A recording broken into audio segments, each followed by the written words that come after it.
Yes, Uncle Wiley. She was looking at Rim. Then she turned and walked away. Landor smiled mechanically at Rim.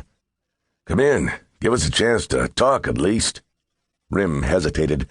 Then, with a long, angry stride, he went into the room. Landor nodded at one of the chairs, and Rim sprawled into it, studying his muddy boots. Landor paced to the window, hands locked behind him, looking out at nothing. Rim glanced at the man's stiff neck, his high, narrow shoulders. Rim had always liked the old skinflint, Puritan and prude though he was. There was a heart behind that disapproving face, and Landor had been the best friend of Rim's father. I wish you'd try to see it clearer, Landor said. All I see is you've signed on with a snake, Rim said. When the enemy occupies a town, a man don't stay in business unless he makes a deal. Landor's hands knotted tighter. There was no proof against Romaine. When the Confederates occupied Tucson, most of his rolling stock was out of town. I didn't see 1 pound of rebel freight move out of his yards. What about Dad? Who tipped the rebels off about Dad? Landor shook his head like a ringy old bull.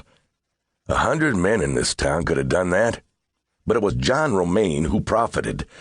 He was just a shoestring freighter till they killed Dad. Now look. Landor wheeled on him. Rim, we've been over this 100 times. I promised myself I wouldn't start it again. You've come back hurt and bitter and disillusioned. War will do that to a young man. It smashes a lot of ideals, changes his values, leaves him restless. Rim rose, unable to sit still any longer. It's more than that, Wiley. Something's going on, something big and bad, and Romaine's in on it. Did you send an outfit south this week? The abrupt shift surprised Landor. No. 20 wagons, traveling at night, heading past Tubac. Where'd you get that? Archuleta? That cutthroat? He knows what's going on, and they'd hang him if he set foot in town. How can you believe a man like that? The same way you believe Romaine. He made a deal with the Confederates, and he's still up to something. Landor went pale about the mouth. I've taken all I'm going to. You've moped around town ever since you got back, bitter because you couldn't do anything about the war. Carousing, raising hell, drinking, and you don't like a drunkard. Landor's lips drew up like the mouth of a purse. It gave his face a severely puritanical look. Somehow it symbolized for Rim the things that had shaped Sherry, made her the way she was. No, Landor said precisely. I do not. Landor's walk became mincing as he moved to the desk.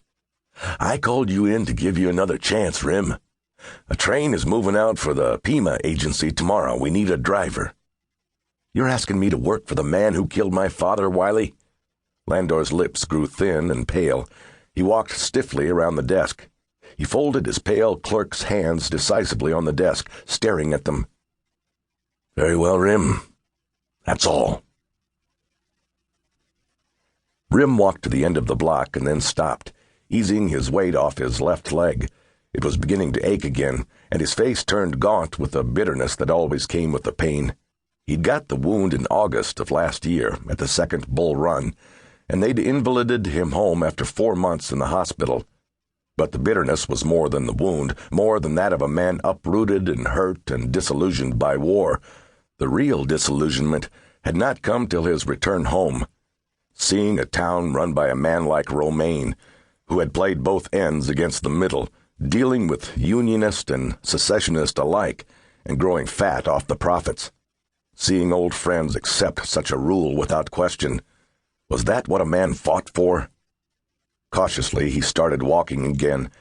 He sensed the mouth of an alley just ahead, and he heard that tinkling again. This time he swung till his back was against the blank front of the building. He put his hand on the butt of the Navy .36 holstered on his hip. He had been expecting this for weeks now, from Romaine, and he thought it was about time. He heard the barbaric jangling again, closer on his right. It turned his head that way. From the mouth of the alley at his left, there was a sudden rush of boots. He turned back and pulled his gun and waited till he saw the figure. Then, deliberately, viciously, face high, he whipped the gun at the man. He felt its barrel bite into the solidity of flesh and bone. The man screamed in pain and came helplessly against Rim with all his weight.